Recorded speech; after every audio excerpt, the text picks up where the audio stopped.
ਉਂਝ ਤੇ ਸਰੀਰ ਦਾ ਹਰ ਅੰਗ ਆਪਣੇ ਆਪ ਵਿੱਚ ਕਾਰਾਮਦ ਹੈ, ਮਹਾਨ ਹੈ ਔਰ ਉਸਦੀ ਮਹਿਮਾ ਵਰਣਨ ਨਹੀਂ ਕੀਤੀ ਜਾ ਸਕਦੀ। ਹਰ ਅੰਗ ਮਹਾਨ ਹੈ, ਲੇਕਿਨ ਫਿਰ ਵੀ ਕਿਸੇ ਜਗ੍ਹਾ ਤੇ ਪਹੁੰਚਣਾ ਹੈ तो पहले रास्ता दिखाई देवे। रस्ते का दिखाई देना बड़ा लाजमी है। फिर चलण वास्ते पैर भी होवन। विखाई देंदा चलण की तौफीक नहीं, रास्ता देखिया होया व्यर्थ हो गया। लेकिन मैं अर्ज करा, चलण की तौफीक है, रास्ता ते नहीं दिखाई देता। ऐसा मनुख ऐसा त्यास किया जाता है, समा जरा ज्यादा लग जाएगा, भटकदियां पहुंच जाएगा। रह गई गल हुण अंतरीव दुनिया की। परमात्मा नूं जिहड़ा समझना है, जानना है, ये ते रस्ते दा वेखना है।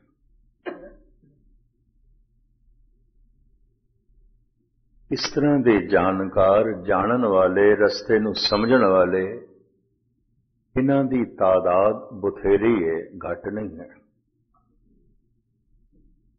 बड़े ज्ञानी ने इस्लामी दुनिया च भी जो कहंदे ने खुदा ला शरीक है, ला मकान है, ओदा कोई थां ठिकाना नहीं, ओदा कोई शरीक नहीं, वो लामहदूद है, ओदी कोई सीमा नहीं। इस तरह भारत विच बौद्धी क्या, जैनी क्या, सनातनी क्या, सारे ही कहते हैं बेअंत है। जात पात तो न्यारा है, रंग रूप तो न्यारा है, वर्ण भेख तो न्यारा है, ओदी कोई सीमा नहीं, बेअंत है, बेअंत है। सिख जगत दे भी करीबन ज्ञानी यही कुछ कहते हैं। बेअंत है, लेकिन मनुख दा मन बेअंत तो प्रभावित नहीं। असीम है, लेकिन मन उस असीम तो प्रभावित नहीं है। कारण सिर्फ रास्ता दिखाई देता है, मंजिल नहीं। जैसे किसी थां ते असीं पहुंचना है कि किसी ने रास्ता दस दिता या रास्ता दस रहा नाल है, तो रास्ता ते दिखाई दे रहा है, जिथे असीं पहुंचना है होते ने। जगत विच परमात्मा दे रस्ते दे भी बड़े झगड़े ने, ये भी मैं अर्ज करते हैं। वख-वख मंत्रां दा रटन ये रस्ता है। राम जपना, अल्लाहू जपना, ओम जपना, गोविंद जपना, वाहिगुरु जपना, सोहंग जपना, ओम जपना, ये सब मंत्र रस्ता ने, मार्ग ने। फिर मार्ग दे उत्ते चलन दे अपने अपने ढंग ने। कोई दौड़दा है, कोई आहिस्ता चलदा है, कोई बहुत आहिस्ता चलदा है।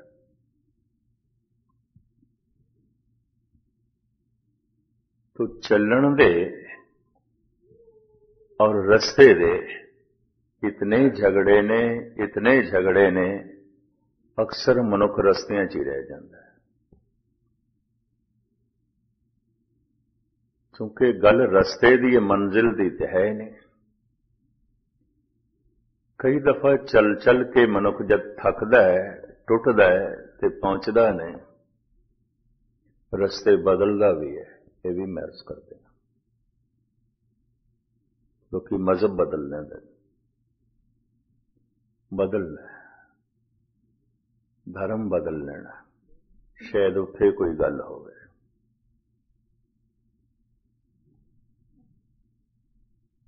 जिंदगी कईयां दी रस्तियां च लंघ जाती है, लेकिन बेशतर दुनिया वो है जिन्हां नूं रस्ते दी भी समझ नहीं, ज्ञान नहीं है, इस पासे दा शौक नहीं है। अगर रस्ते दी समझ आ गई है तो मंजिल तो प्रभावित नहीं है। नमाज पढ़ रहे ने, खुदा तो प्रभावित नहीं है। इन्नी मैं अर्ज कर दिया। बाणी पढ़ रहे ने, गुरु तो परमात्मा तो प्रभावित नहीं है। पूजा पाठ कर रहे ने, भगवान तो प्रभावित नहीं है। फिर क्यों कर रहे ने? भगवान कोलों कुछ मंगदे ने, खुदा कोलों कुछ मंगदे ने। वो जिहड़ी मंग है उस तो प्रभावित ने, जो देण वाला है दाता उस तो प्रभावित नहीं है।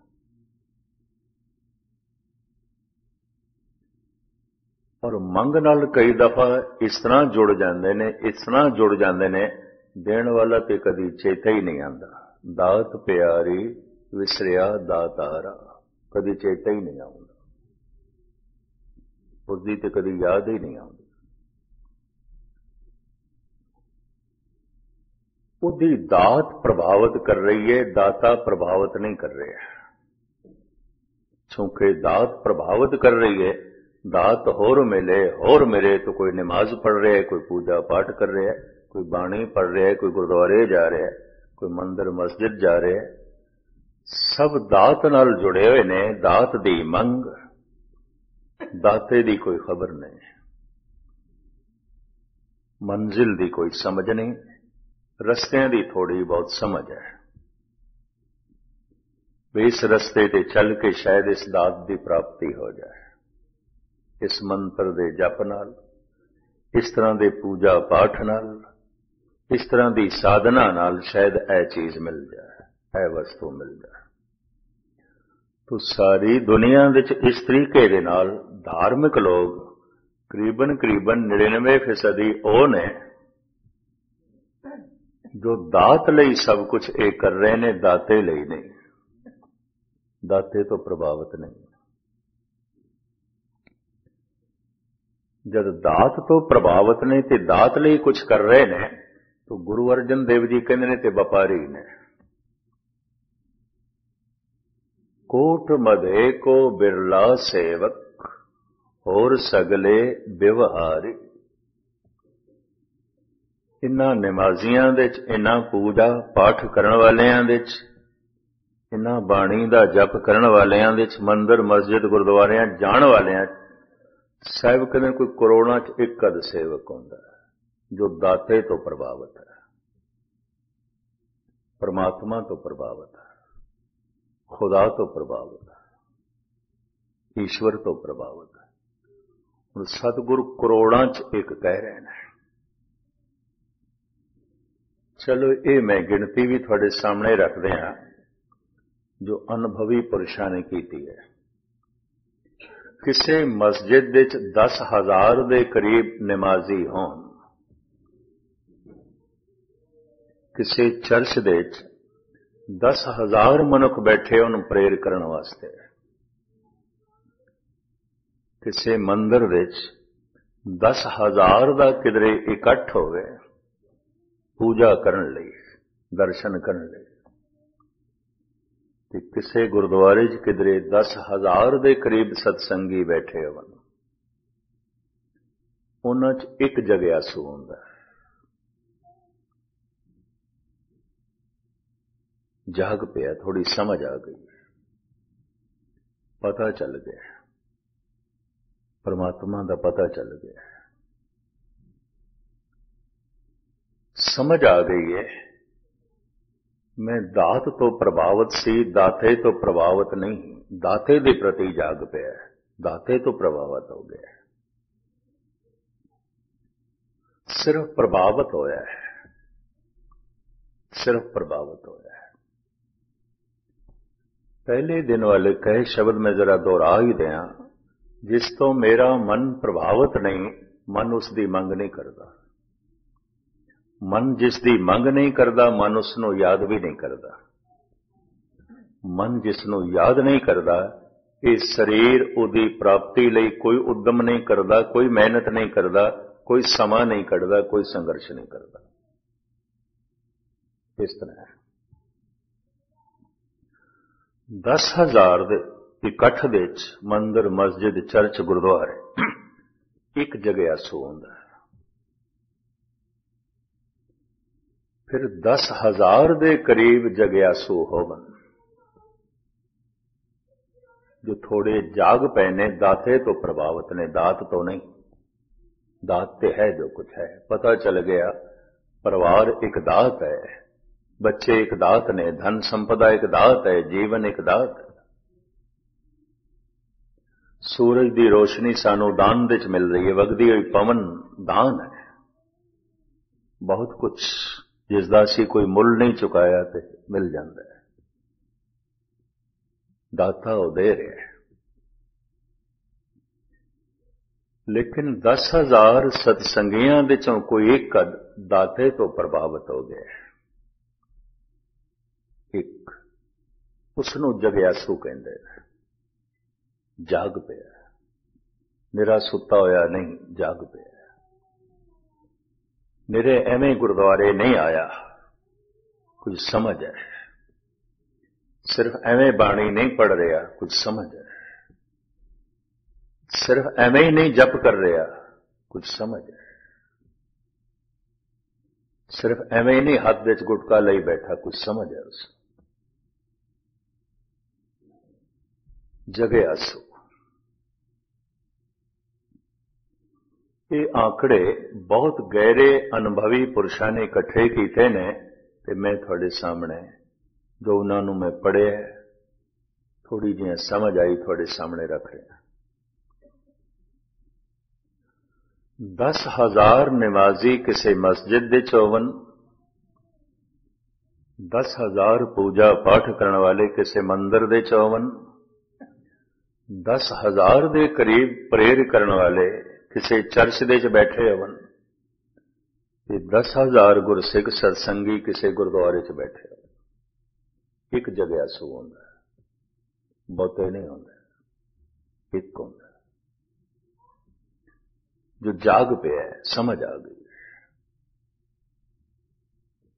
ਮੇਰੀ ਦਾਤ ਲਈ ਉਹ ਹੁਣ ਗੁਰਦੁਆਰੇ ਨਹੀਂ ਆਉਂਦਾ, ਦਾਤੇ ਲਈ ਆਉਂਦਾ। ਸ੍ਰੀ ਦਾਤ ਵਾਸਤੇ ਬਾਣੀ ਨਹੀਂ ਪੜਦਾ, ਹੁਣ ਦਾਤੇ ਵਾਸਤੇ ਪੜਦਾ। ਸਮਝ ਆ ਗਈ। ਇਸ ਤਰ੍ਹਾਂ 10,000 ਦੇ ਕਰੀਬ ਹੋਵਨ ਤੇ ਕੋਈ ਇੱਕ ਜਗਿਆਸੂ ਹੁੰਦਾ ਹੈ। ਫਿਰ ਗਿਣਤੀ ਕਰਦੇ ਨੇ 10,000 ਜਗਿਆਸੂ ਹੋਵਨ, ਇੱਕ ਸਾਧੂ ਹੁੰਦਾ ਹੈ। ਇੱਕ ਸਾਧੂ ਹੁੰਦਾ ਹੈ। ਜੈਸੇ ਜੈਸੇ ਪਹਾੜ ਦੇ ਉੱਪਰ ਚੜੀਏ ਨਾ ਤੇ ਜਗ੍ਹਾ ਛੋਟੀ ਹੁੰਦੀ ਜਾ ਰਹੀ, ਥੱਲੇ ਬਹੁਤ ਜ਼ਿਆਦਾ ਹੈ। ਜਿਤਨੇ ਜਗਿਆਸੂ ਨੇ ਉਤਨੇ ਸਾਧੂ ਨਹੀਂ ਨੇ। 10,000 ਜਗਿਆਸੂ ਹੋਵਨ, ਉਹਨਾਂ 'ਚ ਕੋਈ ਇੱਕ ਅੱਧ ਸਾਧੂ ਹੁੰਦਾ ਹੈ ਜੋ ਬੜਾ ਤੇਜ਼ੀ ਨਾਲ ਚੱਲ ਪਿਆ। ਮੇਰਾ ਪਰਮਾਤਮਾ ਤੋਂ ਪ੍ਰਭਾਵਿਤ ਹੀ ਨਹੀਂ ਹੋਇਆ, ਪਰਮਾਤਮਾ ਦੀ ਪ੍ਰਾਪਤੀ ਲਈ ਪੂਰਾ ਸਮਾਂ ਕੱਢਦਾ ਹੈ, ਪੂਰਾ ਸੰਘਰਸ਼ ਕਰਦਾ ਹੈ, ਪੂਰੀ ਮਿਹਨਤ ਕਰਦਾ ਹੈ, ਪੂਰਾ ਜਪ ਤਪ ਕਰਦਾ ਹੈ। ਮੇਰਾ ਪ੍ਰਭਾਵਿਤ ਹੀ ਨਹੀਂ ਹੋਇਆ, ਮੇਰੀ ਸਮਝ ਹੀ ਨਹੀਂ ਆਈ। ਜਿਸ ਦੀ ਸਮਝ ਆਈ ਹੈ ਉਹਦੀ ਪ੍ਰਾਪਤੀ ਲਈ ਯਤਨ ਕਰਨ ਲੱਗ ਪਿਆ, ਮਿਹਨਤ ਕਰਨ ਲੱਗ ਪਿਆ, ਬੜੀ ਮਿਹਨਤ ਕਰਨ ਲੱਗ ਪਿਆ। ਇਹਨੂੰ ਸਾਧੂ ਕਹਿੰਦੇ ਨੇ। ਹੁਣ ਹੋਰ ਸੁਣ ਲਓ, 10,000 ਦੇ ਕਰੀਬ ਸਾਧੂ ਹੋਵਨ, ਇਹਨਾਂ 'ਚ ਇੱਕ ਸੰਤ ਹੁੰਦਾ ਹੈ ਜੋ ਪਹੁੰਚ ਗਿਆ। ਇੱਕ ਇਸ ਤਰ੍ਹਾਂ ਇਹ ਕਰੋੜਾਂ 'ਚ ਕੋਈ ਇੱਕ ਅੱਧ ਬਣੇਗਾ। ਕੋਟਨ ਮੈਂ ਨਾਨਕ ਕੋ ਨਾਰਾਇਣ ਜੈ ਚੀਤ, कोट मदे को बिरला सेवक और सगले व्यवहारी। करोड़ां च कोई एक।